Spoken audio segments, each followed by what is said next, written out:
Well, hey there, Mama, and welcome back to the Moms Overcoming Overwhelm podcast, episode 82. I'm Emily McDermott, and I am here beside you on this journey as we work together to declutter your home, head, and heart. Before we jump into today's conversation with Danielle Teenel, just wanted to remind you that I'm having a giveaway right now until the end of the month. And if you leave a written review in Apple Podcasts with a 5-star rating if possible, and you send that screenshot to me either at info@simplebyemmy.com or send it via Facebook or Instagram direct message, then you'll be in the running to win an autographed copy of my children's book, Little One. So check out the show notes for more information. Today, I'm very excited to bring you my conversation with Danielle Teenel. Danielle is a certified life coach who supports faith-filled moms to create balance in their busy lives. She is a wife, mom of 3, member of the Catholic Church, author and speaker, and also the host of the Peaceful Mind podcast for busy moms. Her mission is to empower overwhelmed and stressed moms to feel more peace and joy in their busy mom life so they can maximize their full potential. And she does this through sharing her process called the Cyclone Mom Method, through her books, courses, and life coaching offerings. And today we are having an amazing conversation about these 3 critical mindset shifts that are really going to help you overcome overwhelm. And they've all been very helpful in my life. I would highly recommend her book. You'll find more information in the show notes. And these critical mindset shifts have really been helpful for me, especially the B- mom, considering I always like my gold stars and my A++, and so that has been extremely helpful for me. I know you're going to really love this conversation. So with that in mind, grab your notebook and pen, and let's dive into today's conversation with Danielle Teenel. Hey there, Mama. Are you tired of all the stuff crowding your home, calendar, and mind? Do you wish you could say goodbye to the endless to-do list running around in your head? Want to declutter but don't know where to start? You're in the right place. Welcome to Moms Overcoming Overwhelm, where you will find proven and practical solutions to declutter your home, head, and heart. Hi, I'm Emily, a wife, boy mom, and simplicity seeker. I struggled to get pregnant and felt overwhelmed until I discovered decluttering could create the physical and emotional space I needed to become a mom. Now, 2 kids later, I've transformed my life and motherhood by developing simple systems around decluttering, capsule wardrobes, kid stuff, cleaning and tidying, meal planning, time management, and more, and I can't wait to share them with you. If you're ready to reclaim the time and energy you crave, be present with your kids, and finally enjoy the life and motherhood you so deserve, let's kick overwhelm to the curb, shall we? Grab your lukewarm coffee, your notebook and pen, and clear off some counter space. Let's do this. Hey, Danielle, thank you so much for coming on the Moms Overcoming Overwhelm podcast. I am so excited to talk to you today, so thank you for being here. Hi, Emily. Thanks for having me. I'm excited to be here too. Yes, you and I connected it feels like a long time ago. Oh, right. A lot's happened since then, but yeah. When you and I were developing courses and we were kind of each other's accountability buddies or accountability buddy, as I've heard it said before. And we just had very aligned missions. And it's just been such a blessing to just kind of keep tabs on you and how your business has been growing and how you've been supporting moms. So happy to be talking to you now that you had a podcast at the time and now I do. And it's just kind of cool how that all works. But I would love it if you could introduce yourself and tell everyone about you and your family, kind of how you serve moms, and then kind of what you like to do when you're not doing all of those other things. Okay. Yeah. All right. Let's see. So I am, first and foremost, I am a Catholic mom of 3. I am also a twin mom. I have twin girls. They are off to college, and then I have a son who's still home with me. So that just gives you an idea of where I am in my motherhood, right? So I'm entering into the new stage where there is, less of all of that daily kind of grind around my kids and a little bit more time where I can spend on myself and building my business. So I'm a life coach. I'm a certified life coach.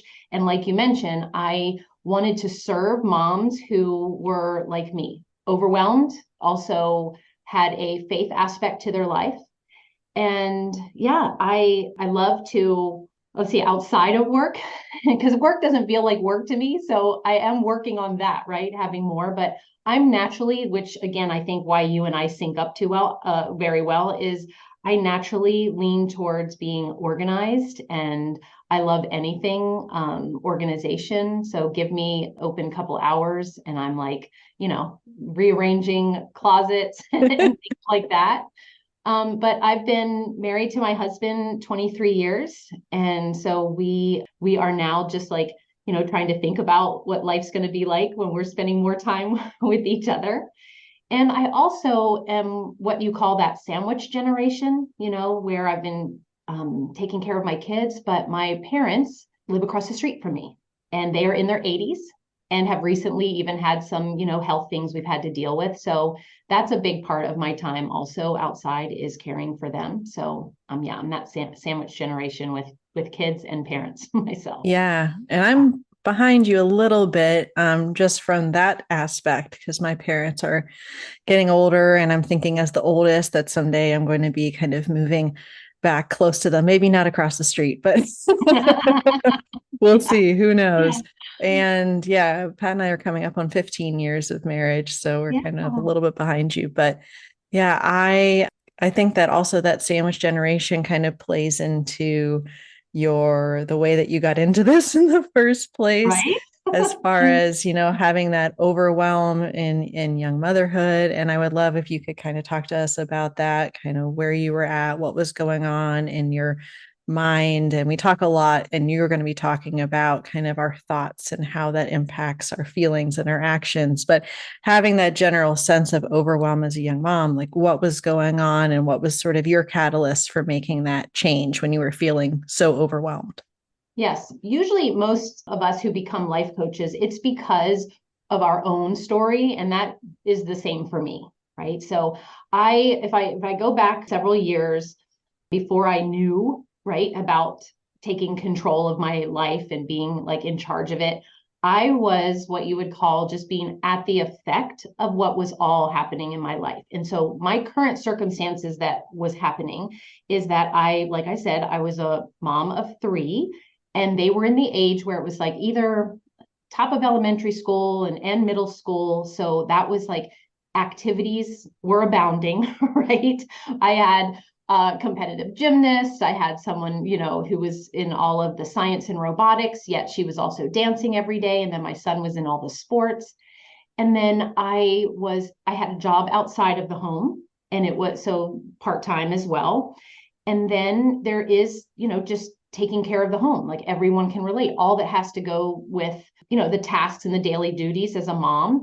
And then there's that chauffeuring. And at this time, like I mentioned, was the time when we were moving my parents to be closer to us. And we had this opportunity to have them so close, which we loved, but the house needed renovations. And so we went into this like kind of deep dive of getting it ready for them. And then I had that lovely idea, like, well, if we're doing some work on their house, we might as well do some work on our house. And if anyone else knows about, being in the middle of a home renovation during all that. So I guess I just want to say, like, this isn't an uncommon statement for us moms to say, but I was juggling a lot, right? Juggling a lot of things. I had a lot of plates in the air.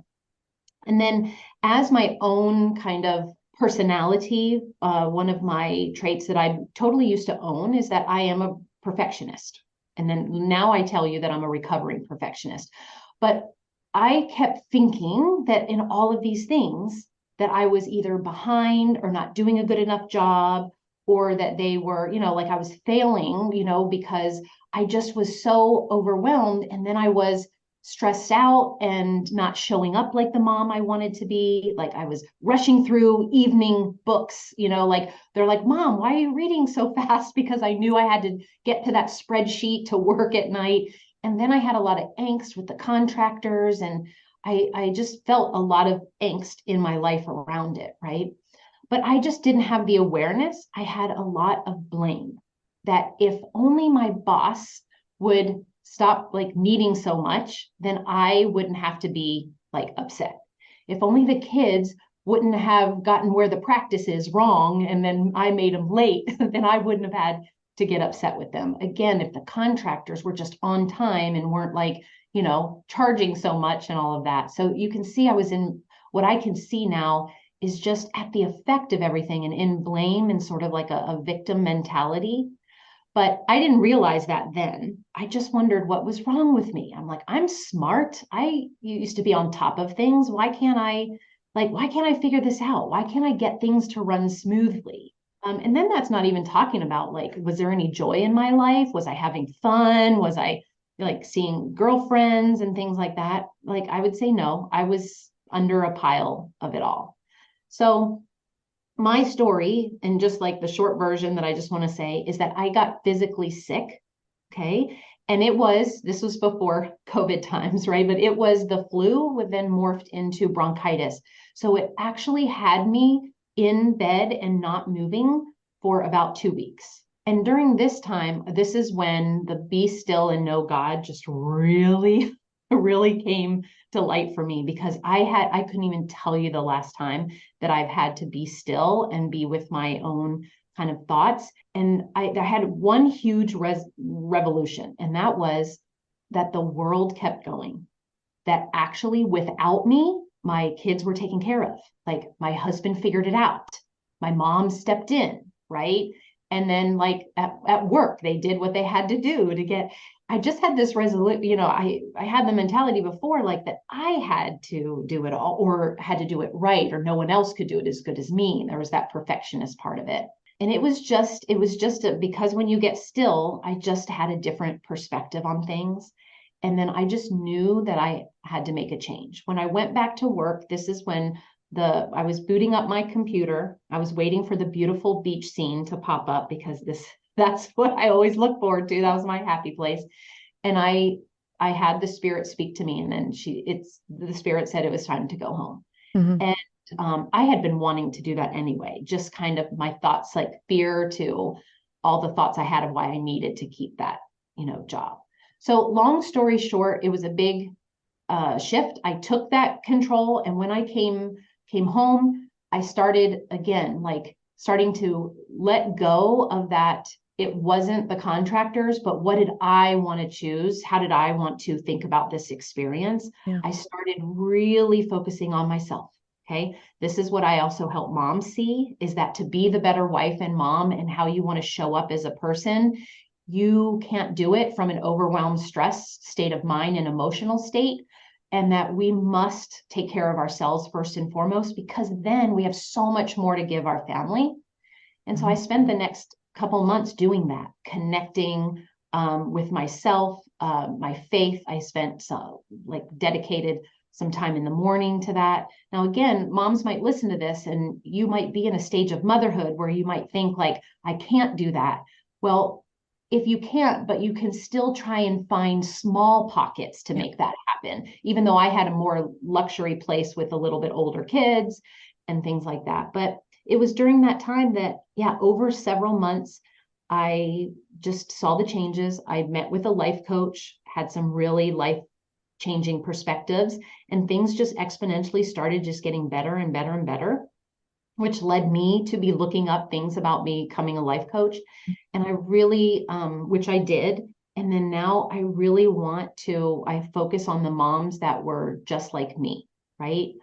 Moms that knew that they might not be aligned with what they were doing. Maybe they have a pull for something else, think something's wrong with them, want to figure out like how. So that's what I do now. I help moms know how to make the changes that they want, which is internal shifts with your mind and your emotions. And that's just what led me to becoming a life coach and helping moms in the way that I do now. So that's how. That's so amazing. And also just that shift from victim to having more of that agency and ownership.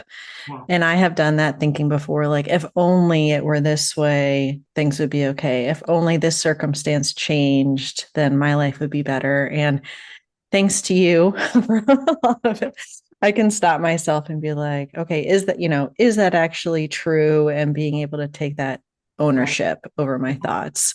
And other people, we wait. If only other people changed. Yeah. And that's where I want to shift it and being like, no, you were given this God-given power which is your mind, right? And your heart and your emotions to make decisions, and see the changes you want. Because if we wait for other people or we wait for a later time in our lives, like, oh, only when the kids go off to school, then I'll take care of myself, right? And I want to say, like, no, the time is always now. Yeah. Yeah. Yeah. And I love because you are a recently published author, and I would highly recommend your book to anyone, and it's going to be in the show notes. But just this idea of the cyclone, and you have the cyclone mom method, and just that there's going to be the storms around us at all times. Right. And I It's just not going love away. it's not going away. It's not going away when or if or anything. Right. And so how do we actually be that, the eye of the storm, the calm center in the midst of the chaos? And I love that visual because it does feel so much of the time that the chaos is literally swirling around us.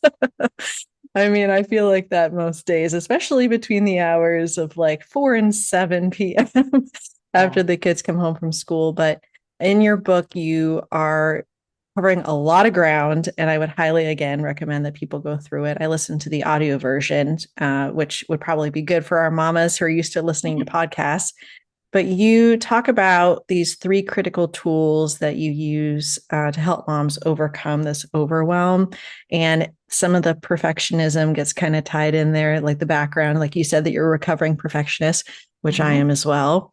And so I would love it if you could share these 3 tools with the mamas here, because I feel like they're incredibly helpful to help us overcome that overwhelm in our motherhood. Yes, absolutely. So first of all, I just want to reiterate this metaphor, or that I use, which this why I chose the cyclone as, and it was because I read somewhere that it was just a very simple line about how cyclones get their power from a calm center. Mm-hmm.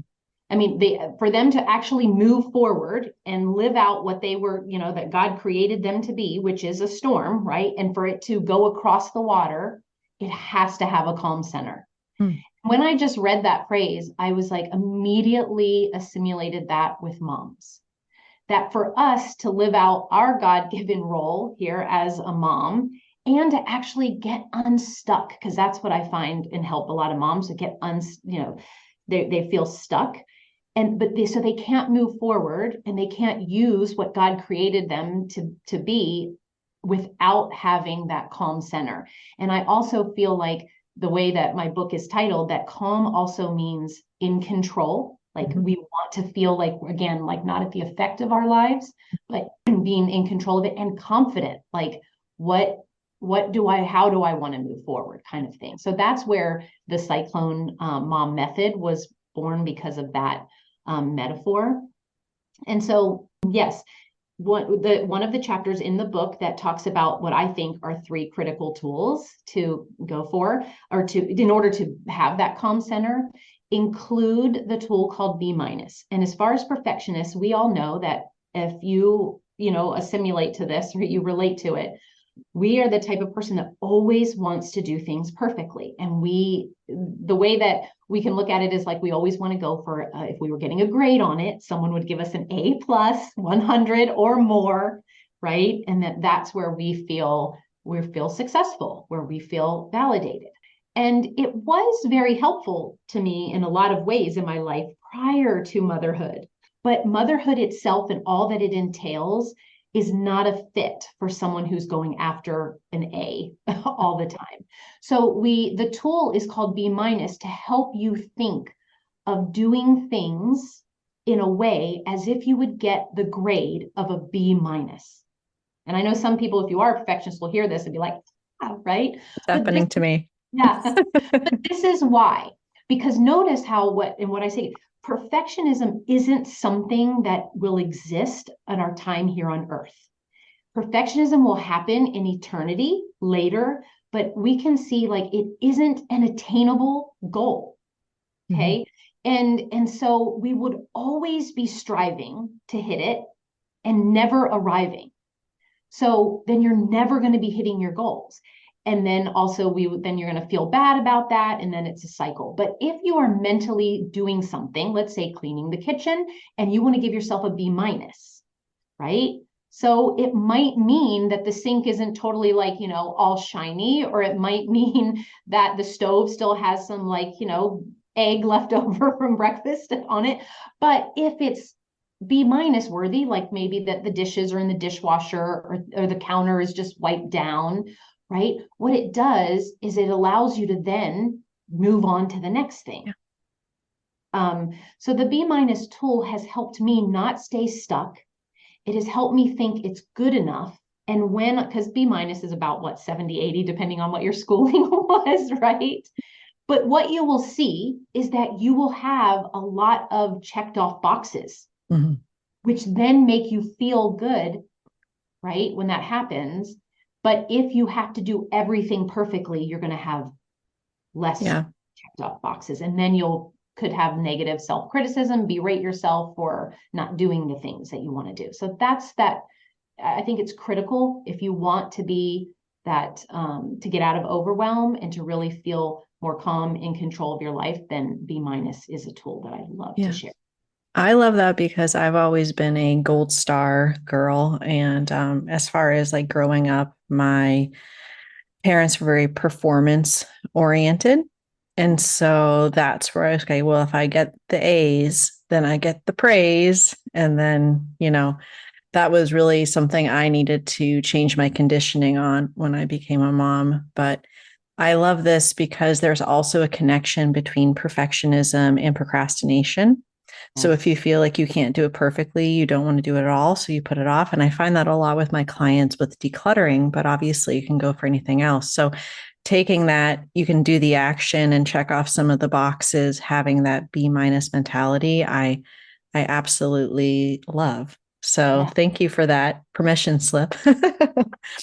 And I would love it if also, I love talking about the science of clutter and how it impacts our bodies and our brains and so forth. But one of the things that's been so impactful in our relationship is how you've taught me where the root of my overwhelm is coming from, and that it's not necessarily the feeling of overwhelm, but it's the thoughts that kind of trigger that. And so I was wondering if you could talk about what the quote unquote model is to help us as far as like understanding the root of our overwhelm, because we're too overwhelmed to figure it out at the time.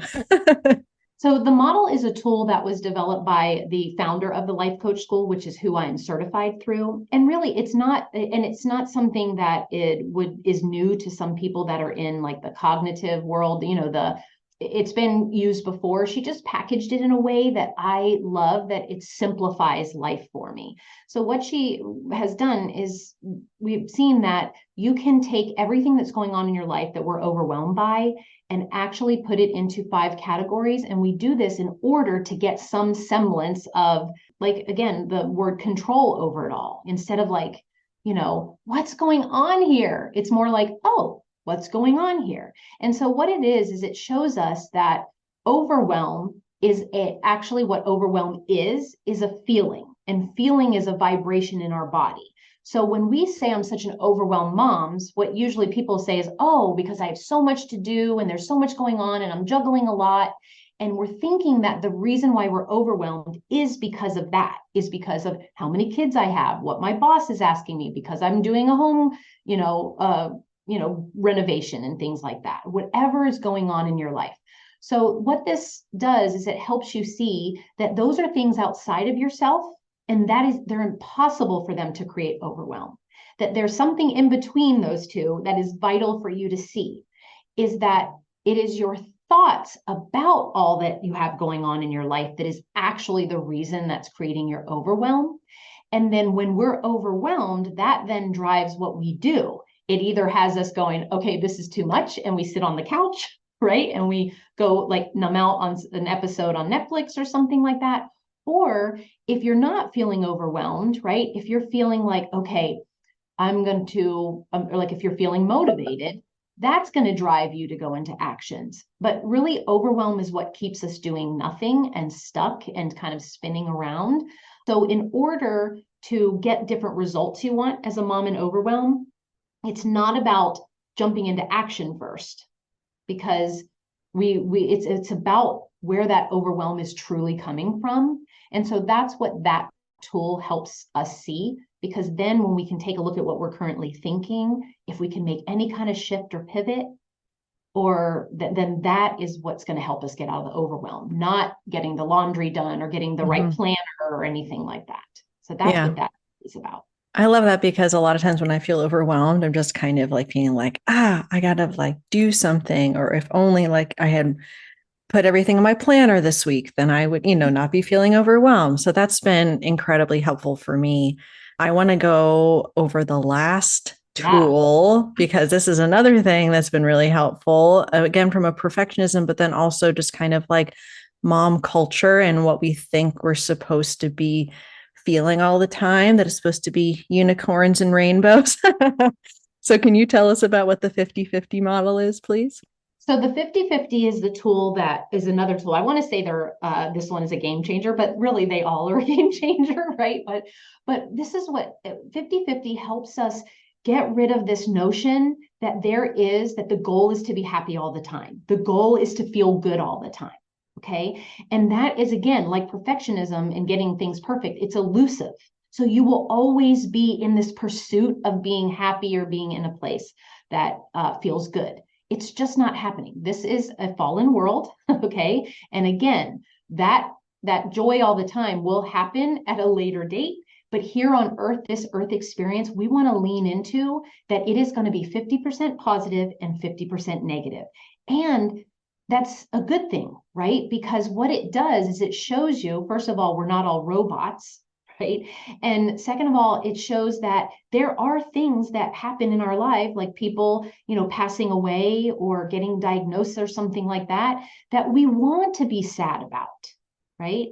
And then it also shows us that when you are happy all the time, or when things are good all the time, that would be kind of what we kind of call like a small life. It wouldn't, doing scary things, doing like things that are hard, they push us, they have us grow. And that is what we all are doing as humans. It's all about just evolving and growing in this human experience. So everyone can relate to this. When they finally had this job, then everything will be good. When I finally get my house all clean and organized, then I'll be happy, right? When I finally get married, when I finally have a baby, right? There's always this distant place. And so we bring it back in the 50-50 and being like, no, where are you in your life right now? Because there are amazing things about it, and there's going to be hard things about it. And then also it's okay to lean into doing hard things and going through negative emotion, because it is going to help you grow. And the dreams that we have require us to like be vulnerable, maybe be embarrassed, maybe like, be challenged. But the 50-50 just helps us remember that that's how life's supposed to be, that nothing's gone wrong. And might have a day where we're feeling negatively. Yeah. And I feel like all three of these tools are kind of like permission slips. You have the permission not to be perfect. You have permission to understand that overwhelm is, like you said, a vibration in your body. It's not something that we have to berate ourselves for feeling overwhelmed about something. And that also we don't have to feel bad about feeling negatively sometimes, because I think that, of course, sometimes if you're feeling negative more than that 50% and more like an 80 or 90, obviously we want to be seeking help for that, but not to kind of push away those negative emotions, or like you said, avoid it in lieu of, saying I want to have control over everything. And so I'm not going to stretch and I'm not going to try something new. So that's all really helpful. Yeah. So I would love it if you could tell everyone where best to connect with you, maybe about your podcast or your coaching, anything you want to do for the listeners to connect with you. So there's a few ways. I have my website, which is literally just my name, danielleteenel.com. And I'm sure you'll have it in the show notes because the spelling's a little, on Instagram and Facebook, I'm at Danielle Teenel Coaching. I also have a podcast that's called the Peaceful Mind Podcast for Busy Moms. and that can be on any of your podcast platforms. And then I would love the where you can learn what we talked about today is my new book, The Cyclone Mom Method, how to call upon your God-given gift to remain calm, in control, and confident as a busy mom.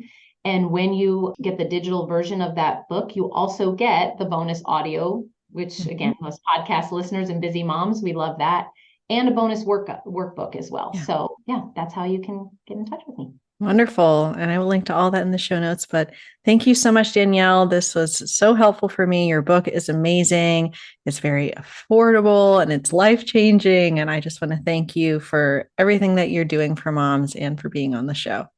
And all of that right back to you. I love your work, and I'm thrilled that we've continued our friendship, and I was very excited to be here today. Thank you so much, Emily. If you like today's podcast, here's what you can do. Just take 30 seconds to leave me a review. I know you're a busy mama. You're overwhelmed, in fact, but 30 seconds of your day makes such an impact. I'll be blessed by your words. They'll definitely make my day. And who knows, you might be entered for this month's giveaway.